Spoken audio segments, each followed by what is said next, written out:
در یک زمانی در یک مکانی زن و شوهر زندگی می کردند که یک دخترچه داشتند. زنی مرد بیمار شده از دنیا گذشت و مرد و دخترچه‌اش تنها ماندند. مرد دوباره خانه دار شد تا که دخترکش بی مادر عذاب نکشد. مادر اندر خیلی ظالم و بدکیش بود و در نبودن مرد دخترکش را خیلی آزار میداد. بیهوده و بهوده لط و کوب میکرد. بار مرد از پی کدام کاری از خانه برآمده رفت و مادر اندر به دخترک گفت: به خانه خواهر من برو و بگوی که سوزن و رشته دهد، به تو کرته میدوزم. در اصل باشد مادر اندر با همین راه از دخترک خلاص شدنی بود. دخترک به راه برآمد، اما اول به خانه خاله خودش، خواهر مادر جانش در آمد. او به خاله‌اش به کجا رفتنش را نقل کرد. خاله جانش به گپ دخترک گوش داد و گفت: خوب کردی که اول به پیش من آمدی. انا این ریسمانچه، نان، روغن و گوشت را بگیر. اگر سفیدار تو را خراشیدنی شود، شاخه هایش را با احتیاط با این ریسمانچه ببند. دروازه تو را برآمدنی نماند، عاشق معشوق هایش را روغن کن. اگر سگ ها به تو حمله کردنی شوند، برایشان نان بده. و اگر گربه به تو حمله کند، برایش گوشت ده. دخترک کم رفت یا زیاد به کنار جنگلی رسید و در پس پنجره های چوبین کلبچه‌ای را دید که بر پای های مرغ پا بر جا می ایستاد.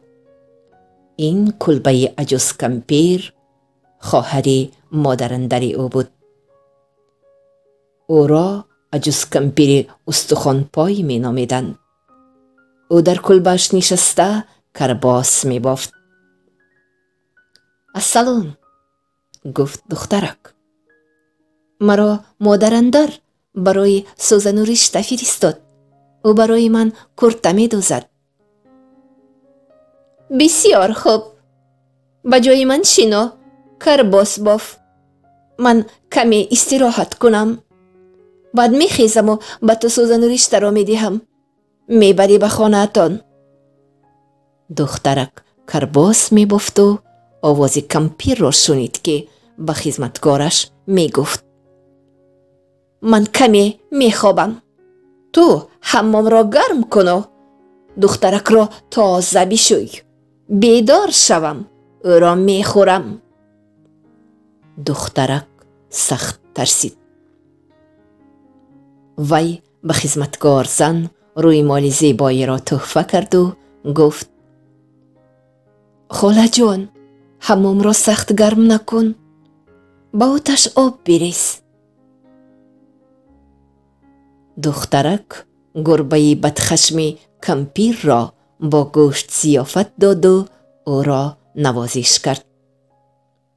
گربه جان، بگوی من از اینجا چه خیل گریزم؟ انا اون دستمال را بگیرو، انا اون شانه را، گفت گربه. دور که رفتی گوشت را به زمین گذار و گوش کن. اگر آواز گلدرس را شنیدی، دان که کمپیر نزدیک رسیده است. زود شانه را به پشتت پرتا. آن به جنگل انبوه تبدیل می یابد و راه کمپیر را می بندد. و اگر دوباره کمپیر به تو نزدیک شد، دست مال را به پشتت پرتا. آن به دریای بزرگ تبدیل می یابد و کمپیر از آن گذشته نمی تواند. دخترک رو به گریز نهاد و سگ‌های بدخشم کمپیر از پس او دویدند. دخترک زود نان را به آنها داد و آنها آرام شده به نانخوری در آمدند و دخترک راهش را دوام داد. دروازه چوبین کمپیر خیلی راست زده. کمپیر را بیدار کردنی بود که دخترک زود چوب و آهنهای آن را روغن مالید و دروازه آهی سبکی کشید و دخترک را رها کرد. سفیدار سرشاخ و برگی کنار راه شاخه هایش را یازانیده دخترک را خراشیده او را داشتنی شد و دخترک شاخه های پریشانی او را جمع کرده با ریسمانجه بست و راهش را دوام داد. گربه که گوشت با مزه را خورده راحت کرده بود به جای دخترک نشست و به کرباس بافی در آمد. رشته های کرباس به چنگال های گربه پیچیده کنده می شدند. اما گربه نمی خواست که کمپیر از گریختن دخترکی مهربان آگاه شود. کمپیر از خوابش بیدار شده پرسید: دخترک کرباس می بافی؟ بله خاله جان، کرباس می بافم، گفت گربه. کمپیر آواز گربه را شناخت و تاخته به خانه در آمد و دید که دخترک نیست و گربه کرباس می بافد. تو دروغگوی، تو بدتال، چرا دخترک را گریزاندی؟ چرا مرا نخیزاندی؟ من همیشه خدمت تو را می کنم، اما باری هم به من گوشت نمی دهی. دخترک باشد به من گوشت داد، گفت گربه. کمپیر خشمگین و ظالم به سگها در افتاد. بدذات ها، بیکار خوجه ها، چرا دخترک را رها کردید؟ چرا او را نگزیدید؟ تو ما را دایم گرسنه نگاه می داری، خوراک نمی دهی.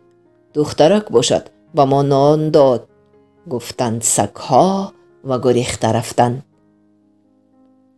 کمپیر به دروازه در افتاد. تو چرا دخترک را نگاه نداشتی؟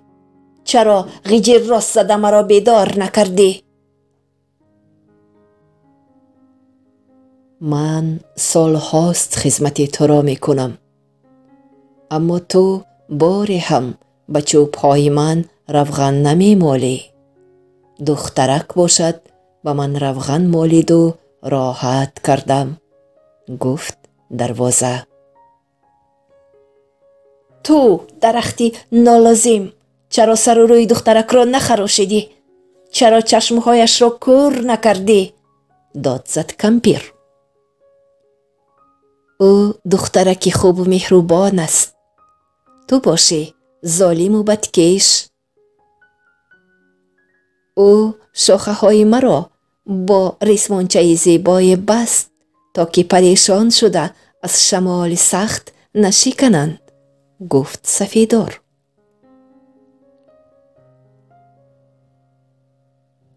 تو چرا مرا بیدار نکردی؟ به خدمتگر زن در افتاد کمپیر. تمامی عمر در خدمت تو بودم، اما از تو یک سخنی خوش نشنیدم، گفت خدمتگار زن. دخترک باشد به من روی مال تحفه کرد، مرا با مهر خاله جان نامید. های داد و فریاد کرد کمپیر، های علم کشید. عاقبت به هاون ظرفی که در آن گندم می کوفت سوار شد و به هوا پرید.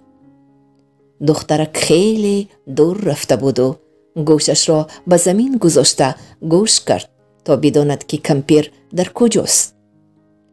صدای گلدراس را شنید و دانست که کمپیر نزدیک است. دخترک زود شانه را به پشتش پرتافت و شانه به جنگلی انبوهی تبدیل یافت و راه کمپیر را بست. دخترک راهش را دوام داد. کم رفت یا زیاد باز گوشش را به زمین گذاشت و باز صدای گلدراس را شنید. زود از جایش خیست و دستمال را به زمین پهن کرد. دستمال به دریای بزرگ و سیراب و چقور تبدیل یافت و کمپیر خواست که از این دریا گذرد، اما نتوانست. او به قهر آمد و برزگاوانش را جمع کرده فرمان داد که تمام آب دریا را نوشیده خشک کنند. برزگاوها آب دریا را می نوشیدند و می نوشیدند، اما آب کم نمی شد.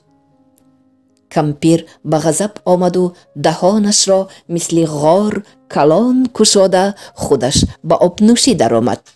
او آب را نوشید و مثل پفک دم کرد و پقاس زده کفید و مرد. دخترک باشد به سوی خانه پدرش می دوید. بیگاه پدری دخترک به خانه آمده دخترک را ندید و از زنش پرسید: دخترم کجاست زنک؟ من از کجا می دانم؟ به نزد خواهرم برای سوزن و ریشته رفته بود. از سحر باز درکش نه؟ گفت زن. پدر ناراحت شده به سراغ دخترش برآمدنی شد و همین دم دخترک هم به خانه در آمد و خود را به آغوش پدر انداخته حادثه از سرش گذشته را نقل کرد. پدر به غضب آمده مادر اندری ظالم را با جاروب زده از خانه راند. همین طور پدر و دختر به مادر اندری ظالم خوب و خرسندانه زندگی کردند.